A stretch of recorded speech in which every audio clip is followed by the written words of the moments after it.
Merci de choisir Canal Congo Télévision pour vous informer, mesdames et messieurs.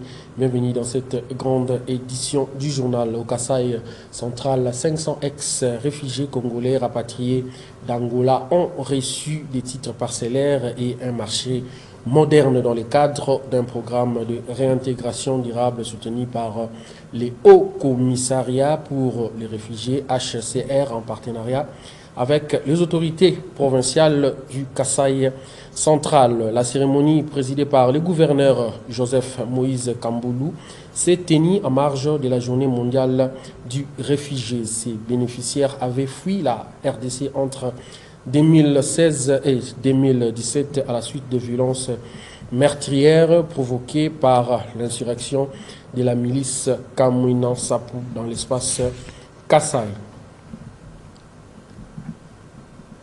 Retour au bercail d'un ancien sociétaire du mouvement de libération du Congo MLC dans ce parti politique cher au chairman Jean-Pierre Bemba Gombo. Il s'agit de Ingulu Ngeli Tchétché. Celui-ci l'a annoncé officiellement au cadre et militant du MLC en Mbandaka, chef-lieu de la province de l'Équateur. Nancy Leka et Niwapezo signent ces reportages. Ancien sociétaire du mouvement de libération du Congo MLC, Maître Ingulu Ngeli Tchétché est de retour au bercail. C'est ce qui justifie sa descente à Mbandaka, chef-lieu de la province de l'Équateur, du mercredi 18 au vendredi 20 juin 2025, pour informer ses camarades fourmis de son retour au MLC. Pour ce faire, où ce leader a fait une procession à pied, n'a pas été seul, il était accompagné d'un autre haut cadre du parti, en la personne de Valentin Doangbele, lequel a vécu personnellement l'événement du retour de ce digne fils du terroir dans son parti naturel, avec une grande foule de fourmis jusqu'à l'interfédéral du MLC Mbandaka.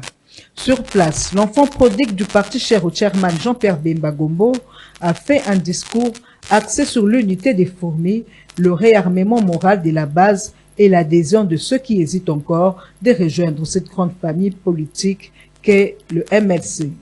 À Bikoro, son fief natal électoral, Maître Tchétché Ingulu a entamé la même chose en effectuant une marche à pied en compagnie des militants du mouvement de libération du Congo jusqu'à la place Boloko pour prêcher une fois de plus sur l'unité et le réarmement moral de la base.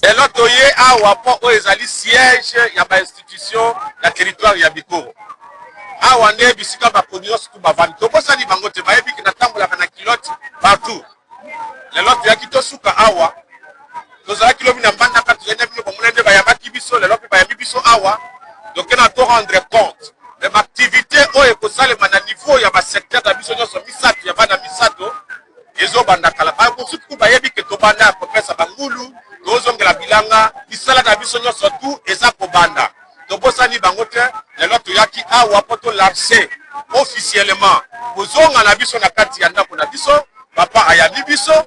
Je crois que bino moko bomoni depuis Mbandaka awa to pesa un message parce que même na kati Équateur toza na territoire rebelle mais to bandi awa to continuer peut na bapesa mususu avec le président fédéral ya biso parce que nga nazali membre d'honneur ya MLC c'est-à-dire Équateur matoko tambola de sorte passer message ya président ya biso national Jean-Pierre Bemba Gombo pour l'unité du parti, pour redynamiser les activités du parti, également demander à ceux qui hésitent encore de venir s'adhérer au MLC ou adhérer au MLC. Maya Lombango, parti Oyo Mabok Eza Kofungama, Wana Moka Jean-Pierre Bemba Gombo, Azoz la Bango, Moka Nabiso, et Tomama, Ekenaliboso. Ému par ces joyeuses retrouvailles, la population de Mbandaka et Bikoro ont, comme un seul homme, exprimé leur satisfaction. Pour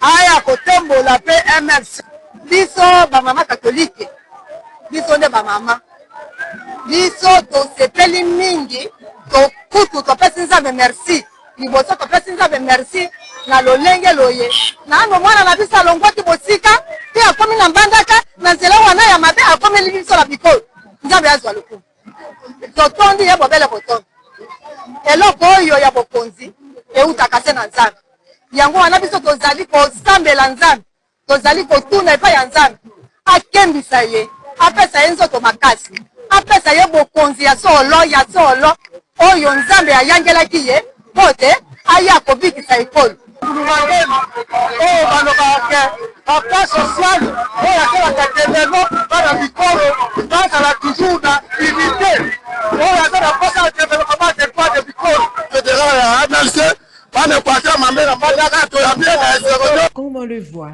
les militantes et militants du MLC se sont félicités de voir un de leurs retrouver sa place au sein du parti le plus populaire.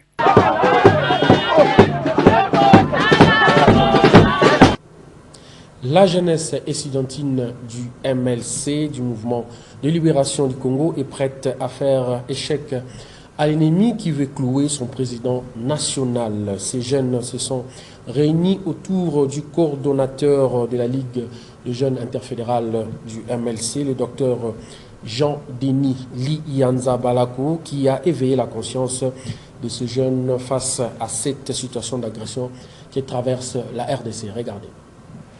À Kinshasa, après la sortie médiatique salvatrice de l'autorité morale du mouvement de libération du Congo, Jean-Pierre Bemba Gombo, la jeunesse estudiantine du MLC s'aligne et prête à faire échec à l'ennemi.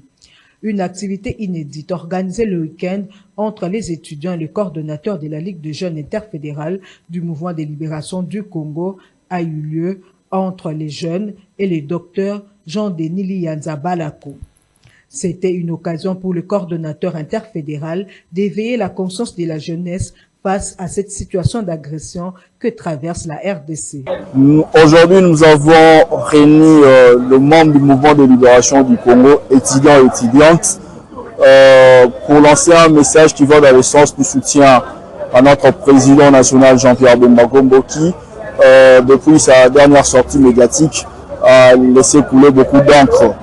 Et il était maintenant, nous, en tant qu'encadreurs de la jeunesse, de sensibiliser cette jeunesse de ne pas tomber au piège de l'ennemi. Parce que la méthodologie de l'adversaire, c'est manipuler la jeunesse par des réseaux sociaux, manipuler la jeunesse pour effacer la vérité. Il était aussi question pour lui de réarmer la morale de la jeunesse pour dire non à la balkanisation de la RDC. Et il était maintenant notre devoir aujourd'hui de dire premièrement à notre président national Jean-Pierre Bemba que nous les jeunes, particulièrement les étudiants, sont derrière lui et lui féliciter premièrement parce que il est parmi les rares politiques leaders qui dit très haut la vérité et son message, le message clé est vrai que nous sommes infiltrés depuis nos ancêtres, l'arrivée de la Fidèle. Et aujourd'hui, la jeunesse devait être informée de cette situation et porter soutien au président Jean-Pierre Bemba. À l'issue de cet échange, la jeunesse estudiantine réunie autour du docteur Jean-Denis Lianza, coordonnateur interfédéral de la Ligue de jeunes du MLC, a d'une seule voix réaffirmé son soutien indéfectible à l'autorité morale du parti, Jean-Pierre Bemba Gombo. Et à l'est de la RDC, les non-paiements des examinateurs des épreuves de la hors-session de l'examen d'État risquent d'impacter négativement sur les résultats et la suite des épreuves certificatives qui pointent à l'horizon. Maître Achille Kapanga appelle le ministre de l'Éducation nationale une nouvelle citoyenneté et ses partenaires de voir comment trouver solution à cette situation. Suivez. Nous sommes en train d'interpeller le gouvernement pour les cas de nos concitoyens, nos compatriotes qui se sont engagés, qui se sont sacrifiés dans le cadre d'accompagner les élèves finalistes du secondaire dans la passation des examens d'État dans les zones sous contrôle des rebelles. L'enseignement n'a pas de couleur politique, puisque l'enfant c'est l'avenir de demain. Si on doit abandonner ces compatriotes-là, ne pas leur remettre leurs droits, c'est les sacrifier. On a bien suivi comme quoi le gouvernement a pris en charge certains frais. Mais pourquoi ne pas aussi donner aux enseignants leurs droits, aux inspecteurs leurs droits, aux surveillants leurs droits? Nous pensons que c'est un devoir, c'est une obligation. Je vois les élus crier tout haut quand il faut prendre en charge les examens d'État. Pourquoi on ne les voit pas intervenir dans les cas de ces inspecteurs et ces enseignants de tout le monde là qui a contribué pour que ça se fasse ici? Mon appel est simple. Je pense qu'il est grand temps pour le ministre en charge de l'éducation nationale, sous les finances et des budgets, et l'inspectorat général, de voir comment trouver des solutions à cette question. Ce sont des compatriotes congolais qui ont droit, et les élèves doivent s'impliquer. C'est l'honneur de notre République qu'on doit voir quelqu'un qui a travaillé rendre ses droits. Et non pas de coloration politique, non. Voilà pourquoi, depuis de la guerre, on a obligé que le mal aille là-bas. C'est un appel que nous lançons à l'endroit des autorités pour trouver des solutions à cette. Toujours à l'est de la RDC, rejet strict du nouveau calendrier réaménagé de l'enseignement primaire, secondaire et technique par le syndicat des enseignants du Congo, antenne de Kassindi, qui décide d'arrêter les activités scolaires en date du DG 2025 et non plus le 5 août comme il était prévu dans ce nouveau calendrier. Les enseignants accusent le non-respect de l'engagement du gouvernement congolais, je cite, la mécanisation de nouvelles unités et la majoration des salaires de budget 2025. Tembo Makupi, secrétaire permanent du CIECO Kassindi, est au micro de notre correspondant Joël Kamab. Oui, nous venons de décider en unanimité avec tous les enseignants que sur la fermeture de l'année, nous, on clôture le 2 juillet. Nous n'allons pas dépasser cette date limite. Et nous allons suivre seulement les calendriers. Le premier calendrier, suite, l'examen NAFEP est prévu le 1er et le 2. Ces examens indiquent que c'est la fête des enseignements. Et c'est là ce que nous avons poursuivi. Donc, on ne peut pas faire une évaluation certificative et encore on continue encore à enseigner. En tout cas, ça nous avons trouvé que c'est normal. C'est pourquoi nous avons décidé le 2 juillet. Et puis la journée mondiale du vitiligo célébrée le 25 juin de chaque année est une initiative visant à sensibiliser l'opinion mondiale au vitiligo, d'autant plus que cette pathologie touche 1 à 2% de la population mondiale. Cette maladie se manifeste par la dégradation de la peau, créant des motifs variés dus à la perte de pigmentation. Nancy Leka nous en parle. La journée mondiale du vitiligo est célébrée le 25 juin de chaque année avec comme objectif sensibiliser l'opinion mondiale au vitiligo. Le vitiligo touche 1 à 2% de la population mondiale. Les signes cliniques de cette pathologie se manifestent par la décoloration de la peau en créant des motifs variés dus à la perte de pigmentation. Le vitiligo est souvent qualifié de maladie plutôt que de trouble et peut avoir un impact social ou psychologique négatif important sur les patients, en partie à cause des nombreuses idées reçues encore présentes dans de nombreuses régions du monde. L'idée de célébrer cette journée à travers le monde est venue de Steve Aragadon, fondateur du réseau Vitiligo Friends, puis développé et finalisé par Ogo Madouewesi, patiente nigériane atteinte de vitiligo et fondatrice et directrice générale de la Fondation de soutien et de sensibilisation du vitiligo. Selon elle, cette journée est une occasion de sensibiliser sur cette maladie et une journée dédiée à toutes les personnes atteintes du vitiligo dans le monde. Le choix du 25 juin comme journée mondiale du vitiligo est un mémorial à l'artiste musical Michael Jackson qui a souffert de cette pathologie du début des années 1980 jusqu'à sa mort survenue le 25 juin 2009.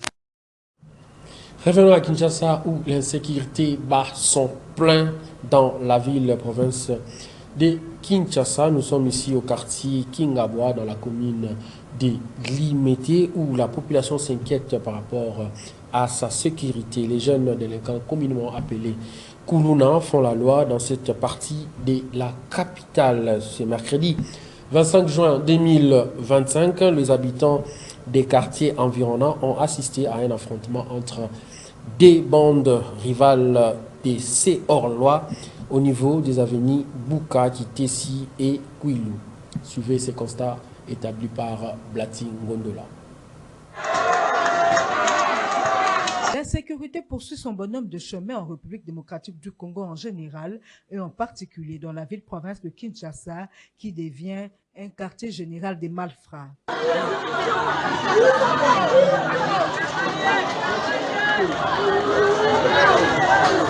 C'est le cas ici, par exemple, au quartier Kingabois dans la commune de Limete, précisément dans sa partie dite Est, où les jeunes délinquants, communément appelés Kuluna, continuent de faire la loi.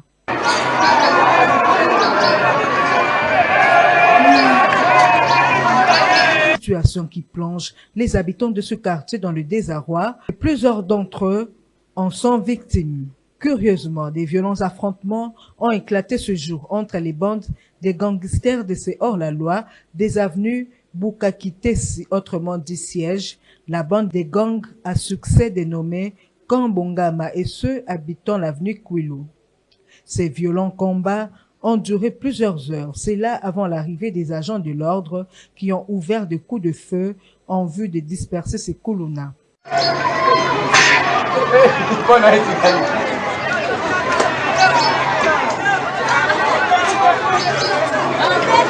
Souvent le soir que ces bandits armés commettent leur forfait en menaçant leurs cibles dans l'objectif de leur ravir les objets des valeurs et en cas de résistance, les victimes sont violemment agressées à coups de machette et autres armes blanches.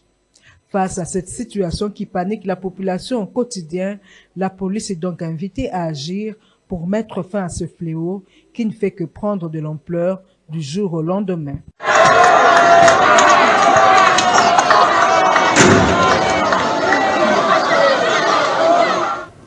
Et avant de boucler ce journal en sport, c'est désormais officiel. La RDC et l'AS Monaco ont signé un partenariat jusqu'en 2028 baptisé RD Congo, cœur de l'Afrique, qui a pour objectif de renforcer la visibilité internationale du pays et à accompagner la professionnalisation du football congolais. Suivez ces récits de Maxime Macabou.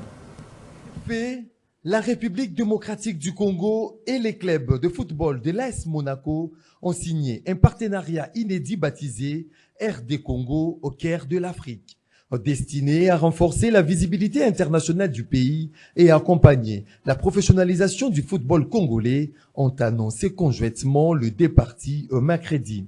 Ce contrat, qui court jusqu'en 2028, a été conclu avec le ministère congolais des Sports et Loisirs et s'articule autour des deux axes principaux, le développement du football local et la promotion de l'image de la RDC à l'international, notamment via l'exposition médiatique du club monégasque. Ainsi, dans le cadre de ces partenariats, la marque RD Congo, cœur de l'Afrique, sera visible sur la manche du maillot de l'équipe professionnelle de l'AS Monaco en Ligue 1 et en Ligue des Champions à partir de la saison sportive 2025-2026.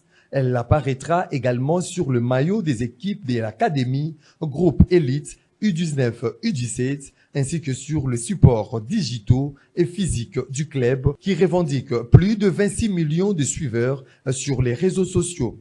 Du côté sportif, l'AS Monaco apportera son expertise pour appuyer les efforts de structuration du football congolais en formant les jeunes talents et en contribuant à l'encadrement de parcours professionnels. Cependant, le ministère des Sports et Loisirs, Didier Bidjumbu, a salué une vision à 360 degrés pour l'avenir, bâtie sur l'unité et la détermination.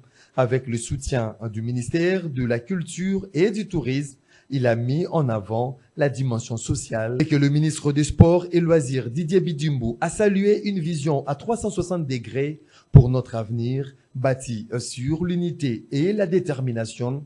Avec le soutien du ministère de la Culture et du Tourisme, il a mis en avant la dimension sociale, économique et culturelle du sport, présenté comme un moteur de croissance pour la jeunesse du pays. Fin de cette grande édition du journal réalisé par Moses Lelo. Merci de l'avoir suivi et bonne suite de programme au Canal Congo Télévision. Au revoir.